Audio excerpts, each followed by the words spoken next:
Hello friends, today we will discuss about the ostrich cycle. First of all, ostrich cycle occur in the other mammals except primates because हमें पता है कि जो primates है जैसे कि ह्यूमन फीमेल और द एप्स फीमेल इनमें कौन सी साइकिल प्रेजेंट होती है ovarian cycle and ovarian cycle को और क्या बोलते हैं हम मेस्ट्रुअल साइकिल. ठीक है. And most of the animals जिसमें क्या होती है ओस्ट्रिच साइकिल प्रेजेंट होती है ये एनिमल कैसे होते हैं seasonal breeders. In this animal the female when is in the reproductive phase and this phase are known as the oestrus phase and the heat period. In animals के अंदर जब female है रिप्रोडक्टिव फेज के अंदर present होती है तो जो ये रिप्रोडक्टिव फेज है उसको हम क्या बोलते हैं ostrich phase and the heat period. इस फेज के अंदर ही जो फीमेल है वो कैसी होती है receptive. Female are the receptive means कि क्या होता है इस टाइम ओस्ट्रिच फेज या फिर हीट पीरियड के अंदर जो मेल एंड द फीमेल है वो क्या करते हैं कोपुलेशन और उसी टाइम क्या होते हैं फर्टिलाइजेशन. मीन्स कि यही ऐसा पीरियड है जहां पे क्या होगी ओनली फर्टिलाइजेशन. जो ओस्ट्रिच फेज है ये एक short period of the time होता है. काउ के अंदर मेल कितना होता है 18 आवर्स. ठीक है. यदि इस पीरियड के अंदर फीमेल है वो रिसीव कर लेती है स्पर्म तो क्या हो जाएगी फर्टिलाइजेशन, नहीं तो फर्टिलाइजेशन नहीं होगी. जो एनिमल्स है उनको क्लासिफाइड किया जाता है on the basis of the oestrus cycle. Means कि किसी एनिमल्स के अंदर यदि ओस्ट्रिच साइकिल एक से ज्यादा प्रेजेंट है पर ईयर तो हमने उस एनिमल को अलग कैटेगरी में रखा. यदि किसी एनिमल में एक ओस्ट्रिच साइकिल प्रेजेंट है पर ईयर तो हमने उसको डिफरेंट कैटेगरी में रखा. तो यदि हम सबसे पहले बात कर रहे हैं यदि किसी एनिमल के अंदर एक ओस्ट्रिच साइकिल प्रेजेंट है पर ईयर तो ऐसे एनिमल को हम क्या बोलते हैं मोनो एस्ट्रस. एग्जाम्पल की यदि बात करें in the sea and the deer कौन सी साइकिल प्रेजेंट होती है oestrus cycle. But this animal are known as the mono oestrus animal because in animals के अंदर ओनली एक ही ओस्ट्रिच साइकिल प्रेजेंट होती है. सेकेंड, यदि किसी एनिमल के अंदर दो ओस्ट्रिच साइकिल प्रेजेंट है पर ईयर तो ऐसे एनिमल को हम क्या बोलते हैं dioestrus. Example is the cat and the dog. But यदि किसी एनिमल में दो से ज्यादा ओस्ट्रिच साइकिल प्रेजेंट होते हैं या फिर मैनी ओस्ट्रिच साइकिल प्रेजेंट है पर ईयर तो ऐसी एनिमल को हम क्या बोलते हैं poly ostrich animal. Example is the rat and the माइस. आपने कभी देखा भी हो कि रैट है उसमें एक बार रिप्रोडक्शन से ही क्या होते हैं बहुत सारे ऑफस्प्रिंग की प्रोडक्शन होते हैं और जो ऑफस्प्रिंग है वो क्या होते हैं स्मॉल साइज. तो इन रैट और द माइस के अंदर कैसी साइकिल प्रेजेंट होती है ओस्ट्रिच साइकिल. बट ये एनिमल्स और जो मैमल्स माइस है वो कैसे हैं पॉली ओस्ट्रिच एनिमल बिकॉज इनमें बहुत सारी ओस्ट्रिच साइकिल प्रेजेंट होते हैं पर ईयर. यदि हम डिफरेंस की बात करें ostrich cycle and the menstrual cycles में तो सबसे पहले आपको पता है कि जो ओस्ट्रिच साइकिल है वो कहाँ पे प्रेजेंट होते हैं अदर मैमल्स में, जबकि मेस्ट्रुअल साइकिल है वो किस में प्रेजेंट होता है प्राइमेट्स में जैसे कि ह्यूमन प्राइमेट्स है and the apps primate. Ostrich cycle के अंदर कोई भी मेस्ट्रुअल पीरियड्स नहीं होते मीन्स की वैजाइनल ब्लीडिंग नहीं होगी. बट मेस्ट्रुअल साइकिल में नाम ही मेस्ट्रुएशंस आता है तो यहाँ पे क्या होता है मेस्ट्रुएशंस मीन्स की वैजाइनल ब्लीडिंग प्रेजेंट होती है. ओस्ट्रिच साइकिल के अंदर जो एंडोमेट्रियम वॉल है वो क्या हो जाती है रीअब्जॉर्ब. आपको पता है यदि फर्टिलाइजेशन से नहीं होती है तो प्रोजेस्टेरोन का लेवल है वो क्या हो जाता है कम. यदि फर्टिलाइजेशन नहीं होते हैं देन प्रोजेस्टेरोन का लेवल क्या होगा कम और ये क्या करवाएगा जो एंडोमेट्रियम वॉल है उसको रप्चर करवा देता है. ओके. एक बार हम मेस्ट्रुअल साइकिल की बात करते हैं. यदि यहाँ पे देखिए in the menstruation phase progesterone का लेवल क्या था कम तो यहाँ पे जो एंडोमेट्रियम वॉल है वो क्या हो गई थी फॉल. ठीक है. But in the ostrich cycle progesterone का लेवल यदि डिक्लाइन हो जाता है तो जो एंडोमेट्रियम वॉल है वो अगेन क्या हो जाएगी रीअब्जॉर्ब मीन्स कि एंडोमेट्रियम वॉल का कोई भी रप्चर या फिर फॉलिंग नहीं होगी. क्लियर. बट मेस्ट्रुअल साइकिल के अंदर यदि आपको पता है कि प्रोजेस्टेरोन का लेवल यदि कम हो जाए तो एंडोमेट्रियम लाइनिंग है वो क्या हो जाते हैं lost in the form of the blood and the mucus membrane. ठीक है. एंड मेनार्क हम क्या बोल के जा रहे हैं यदि किसी फीमेल के अंदर या फिर किसी गर्ल्स के अंदर फर्स्ट मेस्ट्रुअल फ्लो होता है या फिर फर्स्ट मेस्ट्रुअल साइकिल उसको हम क्या बोलते हैं मेनार्क पीरियड. ओस्ट्रिच साइकिल के अंदर जो कोपुलेशन है वो मेनली कब होगी जब फीमेल कौन से फेज में हो ओस्ट्रिच या फिर हीट फेज में.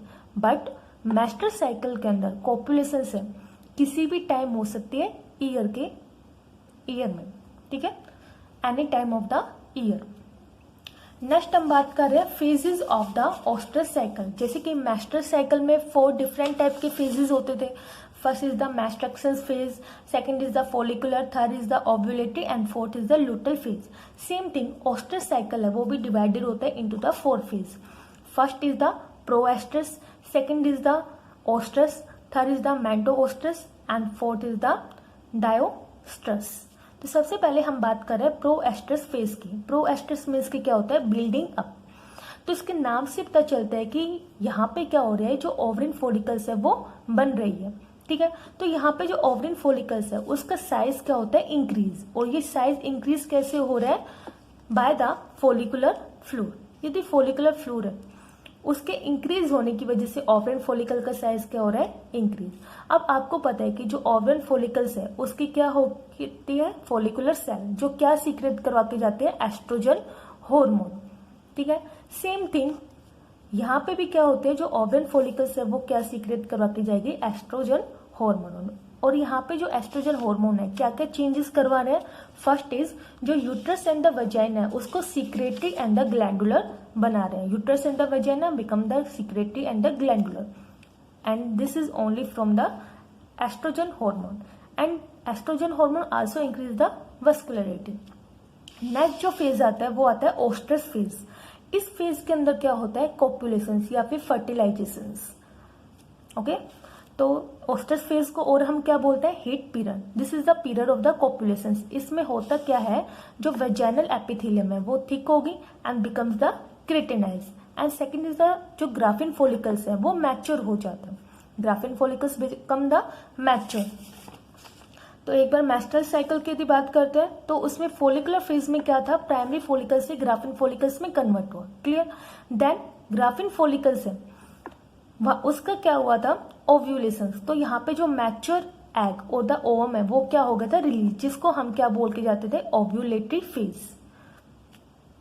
क्लियर। तो यहाँ पे जो बाकी का जो पार्ट बच गया था इसको हमने क्या बोला था, कॉर्पस रेचिटम, जो बाद में किस में कन्वर्ट होता है, corpus luteum. Same thing in the oestrus cycle. Oestrus phase के अंदर भी क्या होता है, जो ग्राफिन फॉलिकल्स है वो मैच्योर होगा एंड देन क्या होगा, ओव्यूलेशन। ओव्यूलेशन हुआ, जो मैच्योर एग है, मैच्योर एग और द ओवम, ये क्या हो जाएगा, release and this ovum passes into the fallopian tube. But कुछ एनिमल है जैसे कि कैट है, रैबिट है, इनमें जो ओव्यूलेशन है वो स्टिमुलेटेड होता है by the coital activity. Coital activity means की सेक्स पोजिशन के ऊपर डिपेंड करता है। क्लियर। नेक्स्ट जो फेज है वो आती है मेंट ओस्ट्रस फेज। मेंट ओस्ट्रस फेज को हम पोस्ट ओव्यूलेटरी फेज भी बोलते हैं बिकॉज ये ओव्यूलेटरी फेज के बाद में होता है। इस फेज में होता क्या है कि जो ओव्यूलेशन होने के बाद, अभी आपको बताया यहाँ पे ये क्या था, मैच्योर ओसाइट या फिर ग्राफिन फॉलिकल्स, ग्राफिन फॉलिकल्स है, मैच्योर एग वो रिलीज हो गया था और ये पासिस हो गया इनटू द फ्लोपियन ट्यूब। जो एम्पिटी पार्ट बच जाता है ग्राफिन फॉलिकल्स का, इसको हम क्या बोलते हैं, कॉर्पस हेमीरेजिटम। जैसे कि हम मेस्ट्रुअल साइकिल में बात कर रहे थे। अब जो कॉर्पस लुटेम है वो किस में कन्वर्ट होगा, कॉर्पस लुटेम में and this corpus luteum secrete the progesterone hormone. तो सेम देखिए, empty follicles transform into the yellow colour and the highly vascular endocrine gland known as the corpus luteum and this corpus luteum secrete the progesterone hormone। And आपको ये भी पता है कि जो progesterone hormone है वो क्या करवाता है, एंडोमेट्रियम वॉल को सॉफ्ट और थिक बनाता है and the more vascular. Clear. तो यहाँ पे प्रोजेस्टेरोन लेवल तो इंक्रीज हो गया, वो किस वजह से हुआ, कॉर्पस लुटेम से। बट एस्ट्रोजन का जो सीक्रेशन है वो क्या हो जाएगा, कम and this progesterone endometrium wall को क्या करवाएगा, soft and the thicker and then क्या होगा, यूट्रस है वो प्रिपेयर करेगा अपने आप को फॉर द इम्प्लांटेशन। बट ये कब होगा, जब क्या हो जाए फर्टिलाइजेशन होगा, तभी क्या होगा, ये कंप्लीट प्रोसेस होगा। मीन्स की जो एंडोमेट्रियम वॉल है वो सॉफ्ट हो गई, थिक हो गई एंड द वस्कुलर हो गई और जो यूट्रस है वो अपने आप को प्रिपेयर करेगा फॉर द इम्प्लांटेशन। बट यदि फर्टिलाइजेशन नहीं होती है, if the fertilization not takes place और द ओवम है वो कैसा है, अनफर्टिलाइज। तो जो कॉर्पस लुटेम है वो डीजेनेट हो जाता है इनटू द कॉर्पस एल्बिकेंस। तो यदि कॉर्पस लुटेम डीजेनेट हो जाए कॉर्पस एल्बिकेंस में तो क्या प्रोजेस्टेरोन का लेवल उतना ही रहेगा? नहीं, बिकॉज कॉर्पस लुटेम यदि डीजेनेट हो गया तो प्रोजेस्टेरोन का लेवल है वो भी क्या हो जाएगा, कम। बिकॉज कॉर्पस लुटेम में वही तो क्या करवाता है, सीक्रेट करवाता है प्रोजेस्टेरोन के हार्मोन को।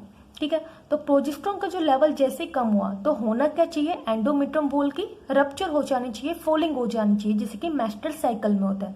बट आपको पता है कि ओस्टर साइकिल के अंदर कोई भी मेस्टेसिस नहीं होता है। तो यहाँ पे जो एंडोमेट्रियम लाइनिंग है वो